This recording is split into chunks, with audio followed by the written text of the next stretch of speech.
Welcome to another edition of Quarantine Convos powered by the SCSU Huskies app, now available on the Google Play Store and the App Store. I'm Kirsten Kroll, joined today by St. Cloud State men's basketball coach Matt Reimer. Coach, how are you doing today? Kirsten, I'm doing really well. Thanks for having me on here.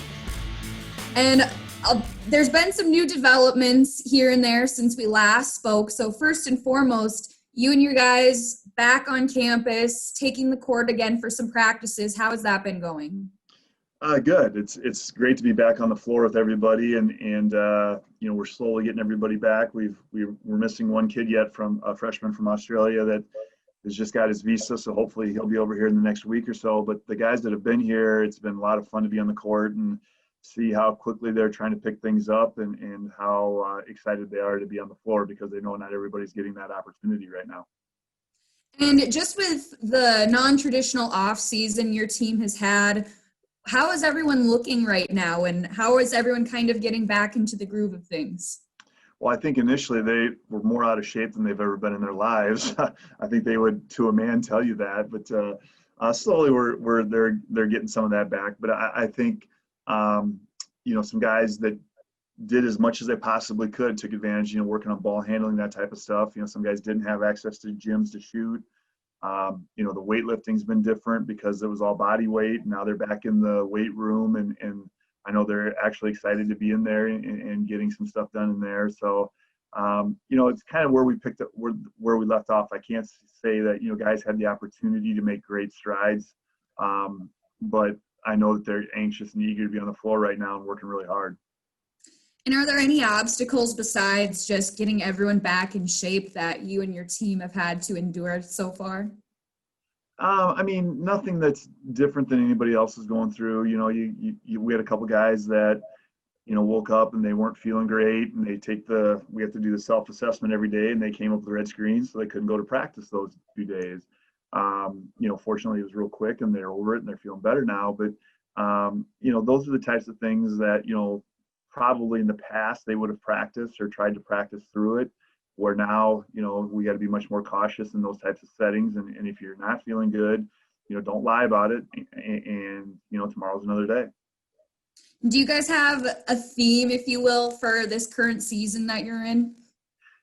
We haven't come up with one yet. We're waiting for everybody to get over here. And then every year we try to come up with something. A couple years ago was Be in Common, and each year it's a little bit different, and you want that group of guys to come up with it. And when Joe gets over here and we have a chance to all 14 guys to be together, then we'll spend a couple days doing some team building stuff and really getting down to, what do we want this all to be about? I think with the uncertainty and everything, guys are just excited to be able to go to practice every day. And every day they, coach, are we going to play this year? And every day I say, well, as of now, we're playing. And that's the only way we can answer it.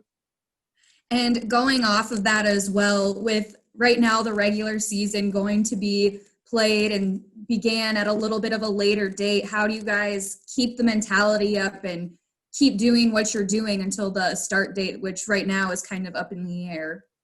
Yeah, that's a good question, Kirsten. Right now it's easy because we're new.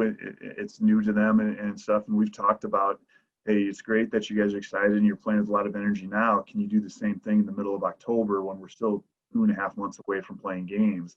That's going to be the challenge for them. And as coaches, we're going to have to mix things up. We know that, in a couple of weeks, we're probably going to take a week off just to give them a break and break up the monotony. And we're going to do some different things. Like I said, some, team building things that are different than maybe we've done in the past, because we do have a lot more time before we play that first set of games. So trying to be creative and keeping them engaged, but yet still trying to get our work done in a timely fashion. And I know you guys haven't crossed this bridge quite yet, but once that regular season begins, and if there's not fans going to be in the court with you guys, how do you think that's going to have an impact on you? Well, we talk about it that, you go to practice every day, there's no fans in the stands there. And we expect and demand that they play with the same energy that they're going to play with in a game. Now, again, it's a lot easier when there's a crowd around and there's some times when the crowd can really pick you up when things are going badly at home. And conversely, when you're on the road, it might be a little bit easier to play through some of those things because the crowd's not going to pick up the home team and those types of things. So those will be bridges that we cross when we get to them. And we'll really have to talk about, it's no different than going to practice every day, whether you're at home or on the road. It's going to be the same atmosphere, and it's up to us as individuals to bring that intensity every day. Coach, thank you so much for your time today and for joining me for this another edition of Quarantine Convos. And all of us are looking forward to seeing you guys take the court again this upcoming season. Thanks a lot, Kirsten. I really appreciate the opportunity. And Huskies fans, if you haven't already, make sure to download the SCSU Huskies app today.